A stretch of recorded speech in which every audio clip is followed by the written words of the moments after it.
James bond ने देखा कि कुछ अपराधी उसकी कार को तहस नहस कर रहे हैं। तभी उसने अपना फोन निकाला और रिमोट से कार स्टार्ट कर दी। कार से तुरंत आंसू गैस निकलने लगी। इसके बाद बॉन्ड ने रिमोट से कार को अपनी ओर चलाया, खिड़की नीचे की और फुर्ती से अंदर कूद गया। सिक्योरिटी गार्ड तुरंत उसके पीछे पड़ गए। कुछ गार्ड आगे जाकर रास्ता रोककर गोलियां चलाने लगे, लेकिन बॉन्ड ने शानदार ड्राइविंग करते हुए घेराबंदी तोड़ दी। हालांकि पीछे वाली कार अब भी उसका पीछा कर रही थी। तभी बॉन्ड ने एक बटन दबाया और कार की डिग्गी से सैकड़ों स्टील की कीलें सड़क पर बिखर गईं।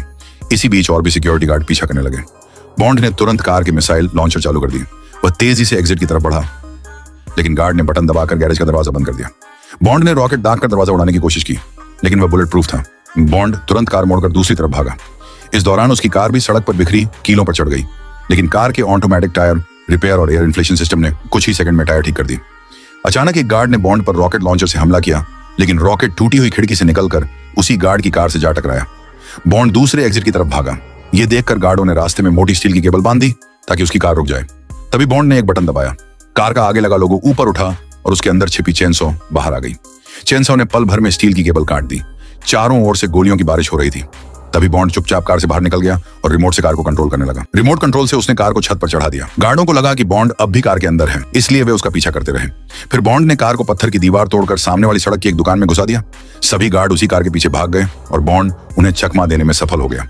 इसके बाद बॉन्ड ने अपना मोबाइल निकाला और एक्सेस कंट्रोल सिस्टम में इलेक्ट्रिक करंट भेज दिया। दरवाजा तुरंत खुल गया। बॉन्ड लैब के अंदर पहुंचा। उसने अपने फोन में छिपी मास्टर चाबी निकाली, लॉक खोला और प्रयोगशाला में दाखिल हो गया। अंदर उसने दीवार पर टंगी एक तस्वीर हटाई, जिसके पीछे एक गुप्त तिजोरी छिपी थी। उसने अपने फोन की मदद से फिंगरप्रिंट स्कैन किए और उन्हें स्कैनर पर मैच कर दिया। तिजोरी के अंदर अरबों की कीमत वाला एक ट्रैकिंग एनकोडर रखा था, लेकिन बॉन्ड को पता नहीं था कि तिजोरी में सेंसर भी लगा हुआ है। जैसे ही वह एनकोडर लेकर बाहर निकलने लगा, बड़ी संख्या में सिक्योरिटी गार्ड वहां पहुंच गए। गार्डों ने उस पर गोलियां बरसानी शुरू कर दी। बॉन्ड जवाबी फायरिंग करते हुए वहां से निकल गया और सुरक्षित अपने बेस पर लौट आया। सैटेलाइट एक्सपर्ट्स ने एनकोडर का डेटा डिकोड किया और डूबे हुए ब्रिटिश युद्धपोत की सही लोकेशन पता लगा ली। सच्चाई जानने के लिए बॉन्ड 10,000 मीटर की ऊंचाई से सीधे समुद्र में छलांग लगा देता है।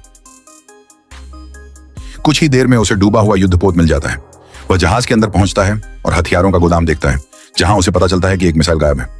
तभी अचानक उसके पीछे कोई आ जाता है। वह एक महिला होती है जो MI छह की एजेंट है। वह भी इसी मामले की जांच करने आई थी। अचानक युद्धपोत पलटने लगता है। दोनों किसी तरह बाहर निकलते हैं, लेकिन जैसे ही वे समुद्र की सतह पर पहुंचते हैं, अपराधी उन्हें घेर लेते हैं। दोनों को पकड़कर उस पूरे षड्यंत्र के मास्टरमाइंड के सामने ले जाया जाता है। मौका मिलते ही बॉन्ड मेज पर जोरदार लात मारता है। दोनों खुद को आजाद कर लेते हैं और खिड़की से बाहर कूद जाते हैं, लेकिन बाहर निकलने का कोई रास्ता नहीं था। उन्होंने एक रस्सी पकड़ी और नीचे छलांग लगा दी। एक विशाल पोस्टर उनके लिए सहारा बन गया। वे हवा में लटक गए। दोनों ने पूरी ताकत से सामने का शीशा तोड़ा और इमारत के अंदर घुसकर बच निकले। नीचे पहुंचते ही वे मोटरसाइकिल पर सवार होकर भाग निकले, लेकिन अपराधियों